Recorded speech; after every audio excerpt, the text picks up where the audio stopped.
You're not even really family! My sister yelled at me during dinner, so I stood up and said, Cool, then stop asking me for money, and walked out. That night my phone blew up. You're not even really family! My sister shouted, slamming her wine glass on the table so hard I thought it might shatter. The words didn't sting like she wanted them to. No, what stung was that no one at the table said a thing.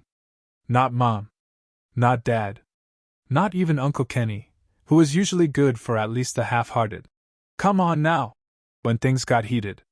That night, I had just finished saying, calmly, gently, that I wasn't comfortable co-signing another loan. She had some genius idea about starting an online boutique selling imported jewelry. I asked a couple of questions about overhead, suppliers, logistics. She waved me off. It's all under control, she said, which in Emily's speak meant she'd read half a blog post about passive income. I looked at her from across the table, and maybe I smirked. I won't pretend I didn't, but I was tired. Tired of working 60-hour weeks just to keep her kids in sneakers and her lights on while she flitted from one crisis to the next. I was never mean about it. I just asked if maybe this time she could figure it out without my signature attached. And that's when she exploded. You're not even really family! It hung in the air like a foul stench. I think the kids even stopped chewing. For a second, I just stared at her, then pushed back my chair slowly. I could feel the weight of everyone's eyes on me, but I didn't rush it. I stood up, buttoned my blazer. It was a casual dinner, but I always dressed like someone who knew what boundaries felt like, and said, Cool. Then stop asking me for money. I walked out. No yelling. No slamming. Just quiet, deliberate footsteps. The silence was louder than her outburst. And in that moment, something broke, something that had been straining for years. I didn't know it yet, but that was the last time I would play the role of their safety net, their punching bag, their bank. That was the moment I stopped apologizing for existing on the wrong side of their bloodline. And that was just the beginning. I drove home in silence, hands gripping the wheel tighter than I needed to. I wasn't angry, not yet. I was numb. You don't get angry when it's the 100th cut. You just bleed quieter. My phone started buzzing before I even made it to the on-ramp. First it was my mom. Then Emily. Then my dad, who couldn't be bothered to look up from his plate 5 minutes ago, but now suddenly had a lot to say. I didn't answer. Not a single call. Instead, I poured myself a drink, sat on the couch, and scrolled through the messages like I was reading a script I'd already memorized. Emily. You didn't have to embarrass me in front of everyone. The kids saw that. Mom. Tom, please. She's just stressed. You know how hard it is for her. Dad. She apologized, sort of. Come back tomorrow and we'll talk. That last one made me laugh. Apologized, sort of? That's the family motto, isn't it? But what really set me off wasn't the yelling or the guilt trips. It was the sense of entitlement. The complete absence of accountability. No one said thank you for the years I helped. No one acknowledged the fact that I paid Emily's rent for 2 years straight. That I covered Mom's utilities when the furnace went out last winter. Or that I've been quietly paying the monthly installments on Dad's car, even though it's registered in his name. I don't think they even know how much I've given. Not really. They just assume I'll always do it, because I always have. Until tonight. That's when I decided I wasn't just going to stop helping. I was going to make it known. I opened up my laptop, logged into my bank, and began shutting it all down like lights in an empty house. One by one. Emily's automatic rent payment. Gone. Her phone plan? Cancelled. Let her explain that one to Verizon. The shared Netflix, Hulu, Disney Plus accounts? Logged out and passwords changed. Dad's car payment? Cancelled. Good luck with that next billing cycle. And then I opened a spreadsheet. It took hours. I scoured bank statements, old receipts, text messages, every transaction, every Venmo, every "Can I just borrow $200 till Friday?" I had ever sent since 2017. By the end, the total was just north of $38,000. That's when the anger finally came. Because it wasn't just about money. It was the gaslighting. The way they made me feel guilty for not giving enough while giving nothing in return. The way my sister weaponized bloodlines when it suited her, but never stopped cashing the checks. They never called me their half-brother when they needed something. Only when I said no. So I took a screenshot of the final total. Added a few notes next to some line items. Emily's Hawaii trip, June 2022. Just in case anyone forgot. And then I opened the family group chat. It was just after 2 a.m. when I hit send. The group chat had been quiet for an hour or so, probably everyone asleep, still digesting whatever casserole mom made for the family dinner, but I didn't care. I wasn't writing this for their convenience. I was writing it for me. Tom. Since Emily made it clear tonight that I'm not even really family, I'd like to share what I've contributed as a non-family member. Attached is a detailed record of every payment I've made to help support this family over the last 7 years. $38,412.26, to be exact. Rent, utilities, groceries, car payments, school supplies, emergency dentist visits, phone bills, bailouts, literal and metaphorical. If I'm not family, then stop treating me like your bank. Effective immediately, all financial support ends. Good luck. Tom. Then I attached the spreadsheet. The whole thing. Line by line. Receipts, references, screenshots, anything I could find. 5 minutes later, the group chat lit up like a Christmas tree in July. Mom. Tom, this is not the way to handle things. We need to talk. Please don't do this. Emily. You actually kept a spreadsheet? Are you serious? What kind of person does that? Dad. You're making a mountain out of a molehill. This is petty, Tom. You're better than this. I stared at the screen, dry-eyed. Calm. For once in my life, I wasn't anxious or second-guessing myself. I wasn't twisting myself into a pretzel to keep everyone happy. I was done. So I sent one more message. Tom. Boundaries aren't petty. You made it clear I don't belong. Now I'm just acting accordingly. I wish you well. Goodbye. And then, one by one, I blocked them. Mom. Dad. Emily. Even Uncle Kenny, who I always thought might have had my back, but never once spoke up. The silence that followed was the most peaceful sound I'd heard in years. I closed my laptop, poured one last drink, and opened a new browser tab. It was time to spend the money I would have wasted on them this month. And oh, did I have plans. By 3 a.m., I was booking a trip to British Columbia. Not the typical revenge vacation, I know. But I didn't want tropical drinks or Instagram beaches. I wanted silence. Pines. Cold air. A cabin where no one knew my name or needed a favor. Where no one would look at me like I owed them something for being born slightly outside their DNA hierarchy. I found this off-grid lodge just outside Banff. Wood-burning stove, hiking trails, and no Wi-Fi. Perfect. I paid for the whole week in full, clicked confirm, and just stared at the screen for a moment. It was the first time I'd spent real money on myself in years. Not a work expense. Not a family emergency. Just me. I didn't even feel guilty. The next morning, I woke up to 37 missed messages on my secondary email account. The one I'd forgotten was still synced with the old group calendar we used for family birthdays. Apparently Emily had tried to rally the troops. The subject lines were telling. Urgent, Tom needs to come to his senses. How to confront financial abuse. Can we sue him? One of the emails, sent by Dad oddly, had the nerve to say, I don't know what kind of man keeps receipts on his own family. That's not love. That's control. I read it twice, let out a dry laugh, and then deleted the account entirely. They could scream into the void all they wanted. I wasn't listening anymore. That night, I did something I hadn't done in a decade. I took myself out to dinner. A real one. No coupons. No watching the check like it might grow teeth. Just a quiet place with dim lighting, a good steak, and a bottle of red that didn't have a screw top. The waiter smiled at me when he brought the check. You celebrating something? He asked. I paused. Then I smiled back and said, Yeah. A fresh start. I figured the blowback would die down after a few days. I was wrong. Cutting someone off financially is one thing. Cutting off the illusion of obligation? That sends people spinning. I didn't hear from them directly, of course. I had blocked every number, email, and backup account I could think of. But mutuals? They started surfacing like mushrooms after rain. Friends of the family. Distant cousins I hadn't seen since the 3rd grade.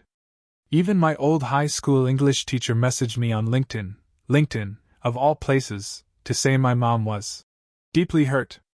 Apparently, Emily had gone full PR crisis mode. She told everyone I'd abandoned the family in a time of need, made herself sound like a single mother wronged by her greedy half-brother. My dad backed her, of course. He'd always been good at rewriting history to fit his version of events. I imagine it went something like this. Tom's always been distant. We've tried so hard. He just changed. The irony wasn't lost on me. I had changed.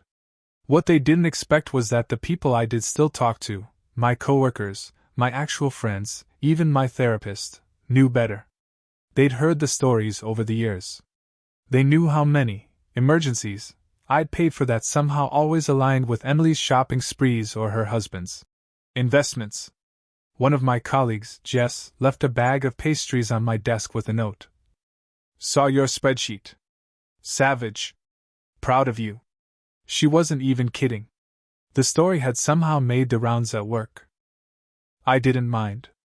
For once, I wasn't embarrassed by the family drama. I was free of it. And here's the funny part. After the group chat message went viral among the extended family, 2 of my cousins quietly reached out and said they'd been loaning Emily money too. I guess I wasn't the only bank she'd been robbing with a smile. 3 days before my trip, I got a message on Facebook from someone I didn't recognize at first, Marcy Bennett, one of Emily's old college friends. We'd met once at some birthday thing years ago, but hadn't spoken since. Her message was short. Hey. I saw your post. Just wanted you to know, you're not crazy. Emily's been doing this for years. To everyone. That piqued my curiosity. I replied. Not surprised. But what do you mean exactly? What she sent me next was enlightening. Screenshots. Voice notes. A PDF of old texts, Emily asking to borrow $1,000 to get her kids out of a dangerous daycare. That was the jewelry supplier trip, apparently. Another friend who wired her $500 when she claimed her youngest needed surgery, only to later see Instagram stories of her at a spa weekend. Emily didn't just milk the family. She bled dry anyone who still believed she was the same sweet girl from their college days. Suddenly, the spreadsheet I'd built felt like a chapter in a much bigger book. And for the first time in my life, I realized something important. It had never been about me. Not really. She wasn't cruel to me because I was her half-brother. She was cruel because that's who she was. That "you're not even really family" line? That wasn't a moment of truth, it was a line she thought would hurt the most. And she wasn't alone. My parents had been just as complicit. Their silence at the dinner table wasn't confusion. It was compliance. They were used to it. Comfortable in the pattern. I had just been the only one dumb enough, or maybe loyal enough, to stay in it for as long as I did. But not anymore. Not after this. Not after all the stories started rolling in. Not after I realized how many people had been in my exact shoes, wondering if they were selfish for finally saying no. The day before my trip, I mailed 3 letters. Yes, actual letters. Typed, printed, signed. Old school. 1 to my parents. 1 to Emily. And 1 to my lawyer. The first 2 were simple. No threats, no accusations, no dramatics. Just closure. Dear Mom and Dad, I understand now that your love came with fine print. I spent a long time trying to earn a seat at a table where my chair was always missing a leg. I won't do it anymore. I wish you peace. But I'm done. Tom. Dear Emily. You win. I'm out. You get the last word. You always do. But from now on, I don't hear it. Don't call me. Don't message me. Don't send someone else to do it either. We're square now. All debts settled. Take care of your kids. T. The third letter, to my lawyer, was less poetic and more functional. He had all the documentation now. Every receipt. Every message. Every time I co-signed a loan she never paid back. I wasn't planning to sue, not unless she tried something really stupid. But it never hurts to be ready. After that I packed light. A single duffel bag. A hiking journal. A paperback I never seemed to finish. And my phone, set to airplane mode for the foreseeable future. That night, I stood in my apartment and looked around at the stillness. No dings. No pings. No group chats or emergencies. Just silence. I smiled. And for the first time in years, I slept through the night. The flight to Alberta was early, too early for regrets. I left before sunrise, before the city started humming, and before anyone could change my mind. I didn't tell anyone where I was going, not even the people I still talk to. Not out of spite, but because I wanted this to be mine. A quiet departure from a loud life. When I got off the plane and felt the cold mountain air hit my face, I swear it did more for my lungs than years of deep breathing ever had. The cabin was small, nestled among towering trees and wrapped in mist like something out of a novel. No TV. No internet. Just firewood, soft blankets, and a view that made me forget everything with a single glance. I didn't even unpack fully. I left the bag by the door and went straight outside. I walked trails for hours that day. No headphones. No music. Just the sound of my boots against dirt, and the wind threading its way through pine branches like it had something to say. Somewhere along mile 5, it hit me, not just the realization that I had been carrying everyone else's weight for years, but that I had allowed it. Every bailout. Every favor. Just this once. I had said yes not out of generosity, but guilt. Guilt for being the half-sibling. Guilt for having a steady job. Guilt because when you grow up in a family that praises you for fixing everything, you start to believe your worth is tied to how quickly you can patch the holes in other people's lives. I wasn't noble. I was afraid. Afraid that if I didn't say yes, they'd stop pretending I belong. But they did anyway. And the funny thing? Once they said the quiet part out loud, that I wasn't really family, I realized how long I'd been hearing it in their tone, their eyes, the way they passed over me in conversation like I was the help at their private table. They wanted my wallet, not my presence. My silence, not my support. And I had given it to them, again and again, hoping one day I'd finally be in. But I was never in. Not once. And out here, far from their voices, I finally understood that it wasn't my job to fix their mess.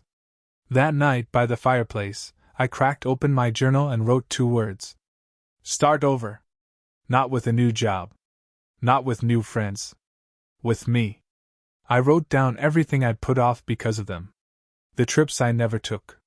The classes I never enrolled in. The hobbies I dropped when Emily's emergencies ate up my budget.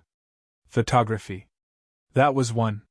There was a time when I wanted to shoot weddings, landscapes, people in stolen moments of joy and grief, real moments. I bought my first camera with my first paycheck, and sold it 5 years later to help pay for Emily's car repairs.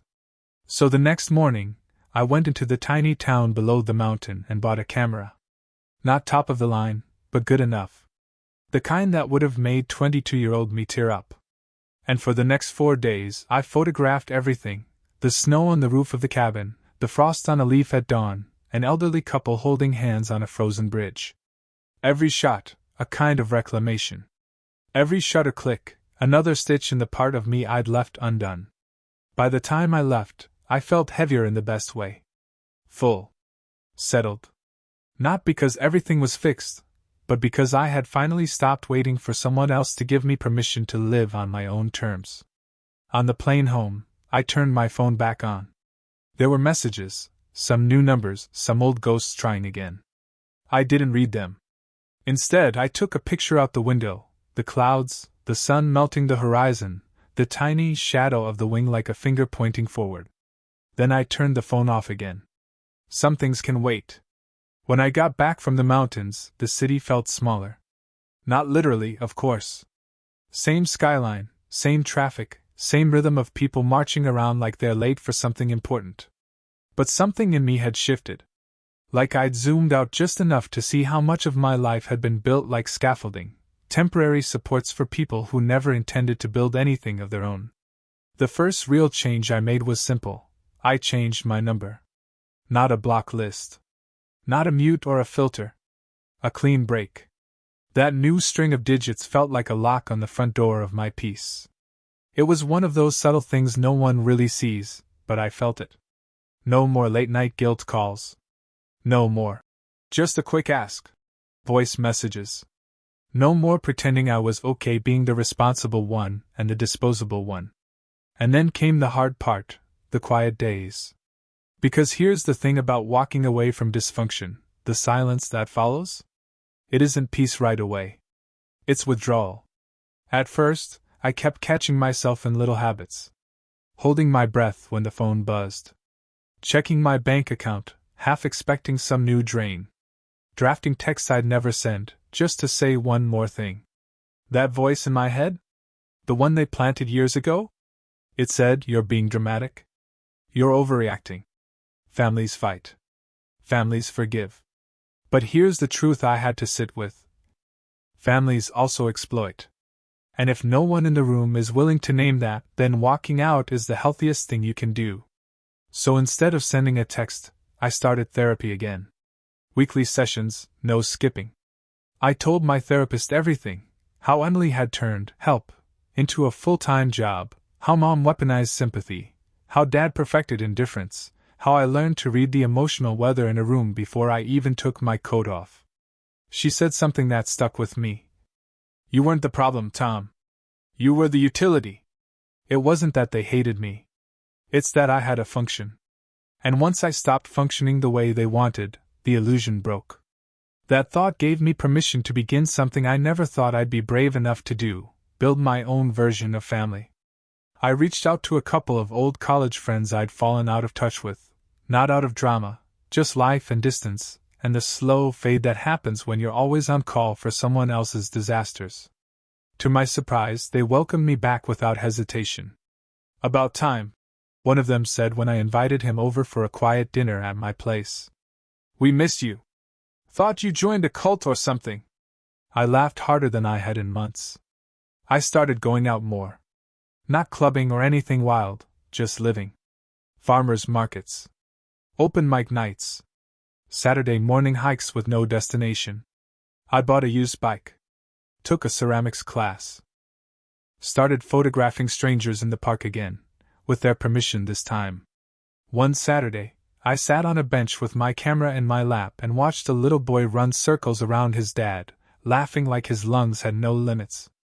His father just stood there smiling, hands in his pockets, present. Not distracted. Not irritated. Just there. And something clicked in my chest. I want that. Not necessarily the kid. Not necessarily the white picket fence thing. But the presence. The ease. The kind of relationship where you don't have to prove your worth every time someone gets upset. Where family means mutuality, not martyrdom. It wasn't long after that I had dinner with my cousin Jake, the only other person from that side of the family who'd messaged me after everything went down. We met at a quiet Mexican place we used to go to as kids. He didn't ask for explanations. Just nodded, took a bite of his enchilada, and said, "You know, I always wondered how you put up with them. Thought maybe I was the only one who saw it." "Nope," I said, smiling. "You just got out early." He raised a glass.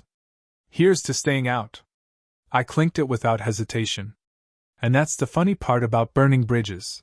Sometimes they light the path forward better than the one you were standing on.